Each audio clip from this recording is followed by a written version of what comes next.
ग्रामस्थांच्या अथक प्रयत्नांना अखेर विठुकृपा. आषाढी एकादशीच्या शुभ मुहूर्तावर पांढरी खानमपूरला मिळाला हक्काचा बसथांबा. इच्छा तिथे मार्ग आणि एकता तिथे यश या म्हणीचा प्रत्यय पांढरी खानमपूर तालुका अंजनगाव सुरजी ग्रामस्थांना आषाढी एकादशीच्या पावन पर्वणीवर आला आहे. गेल्या अनेक वर्षापासून रखडलेल्या बसथांबाच्या मागणीसाठी गावकऱ्यांनी केलेल्या सातत्यपूर्ण आणि अथक प्रयत्नांना अखेर मोठी यश मिळाले असून आषाढी एकादशीच्या शुभ मुहूर्तावर गावात लालपरी धडकली आणि पहिल्या बसथांबाचे उद्घाटन मोठ्या उत्साहात पार पडले. संघर्षातून समृद्धीकडे गावकऱ्यांची एकजूटची ताकद. पांढरी खानमपूर हे गाव शैक्षणिक आणि व्यावसायिकदृष्ट्या वेगाने पुढे जात असताना योग्य वाहतूक व्यवस्थेचा अभाव ही गावकऱ्यांसाठी मोठी अडचण बनली होती. शाळा कॉलेजला जाणाऱ्या विद्यार्थ्यांचे हाल, ज्येष्ठ नागरिकांची पायपीट आणि रुग्णांना वेळेत वैद्यकीय मदत न मिळणे या दैनंदिन समस्येमुळे गावकरी त्रस्त होते. परंतु या समस्येपुढे हतबल न होता पांढरी खानमपूरच्या सुजाण आणि एकत्र आलेल्या ग्रामस्थांनी लढा उभारण्याचा निश्चय केला. तरुण मंडळ, ज्येष्ठ नागरिक आणि महिला मंडळ एकत्र येत प्रशासनाकडे विविध माध्यमातून पाठपुरावा केला. कोणत्याही राजकीय फायद्याशिवाय किंवा वादाशिवाय केवळ आपल्या गावाचा विकास हा एकच ध्यास उराशी बाळगून गावकऱ्यांनी हा लढा सुरू केला. आषाढी एकादशी आणि विठुरायाचा प्रसाद असा गुणगौरव या बसथांबाचा केला जात आहे. या कार्यक्रमात नवे पूल सामाजिक गट, पांढरी खानमपूर, विविध सामाजिक संघटना तसेच गावातील ज्येष्ठ नागरिक हजर होते. महाराष्ट्र राज्य परिवहन महामंडळानंतर बस थांबा होणार आहे. काय वाटतं याबद्दल आणि गावाला काय सांगू शकाल तुम्ही?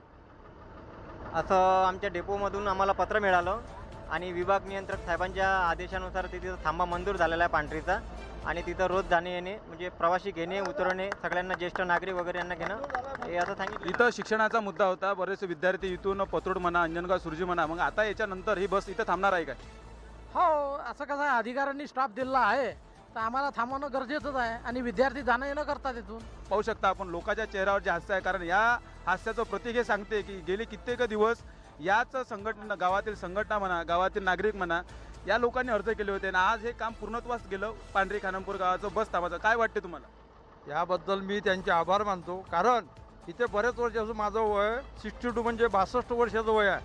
आजपर्यंत अतिजलद गाडी थांबली नाही, पण हे जे काम केलं याबद्दल यांचे सर्वांचे आभार मानतो. गेला आणि पांढरी खानमपूर गाव म्हटलं म्हणजे एक भांडवलशाही इथं घुसलेलं आहे. भांडवल जास्त प्रमाणात आहे, अर्थव्यवस्था चांगली आहे इथची.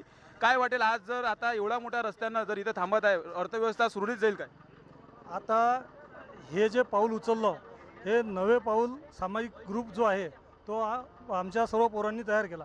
त्यांनी महामंडळाला जे अर्ज पत्र व्यवहार केला त्याच्यावरून ते आपल्याला आज बस थांब्याचं आपल्याला लेटर मिळालं आणि अर्थव्यवस्थेचा जो विषय आहे त्यासाठी खूप मदत होईल आणि लोकांना सुखसेवा घडल्या पाहिजे हा आमचा त्यामागचा उद्देश आहे. आणि सर्वांचे जे विद्यार्थी आहे, वृद्ध आहेत, त्यांना पुढे प्रवासी निवारा करासाठी पण आम्ही तो पुढे प्रयत्न करणारच आहे. की जे एक मुद्दा, नवीन मुद्दा आपल्यासमोर लक्षात आला आहे की आता इथं प्रवासी जो निवारा आहे हा प्रवासी निवारा सुद्धा होणार आहे. आपल्या संग जुळले गावातील सामाजिक कार्यकर्ता, काय सांगू शकाल? प्रवासी निवारा हा याच्यासाठी आपण कोणती उपाययोजना केली, किती दिवसात झाला पाहिजे?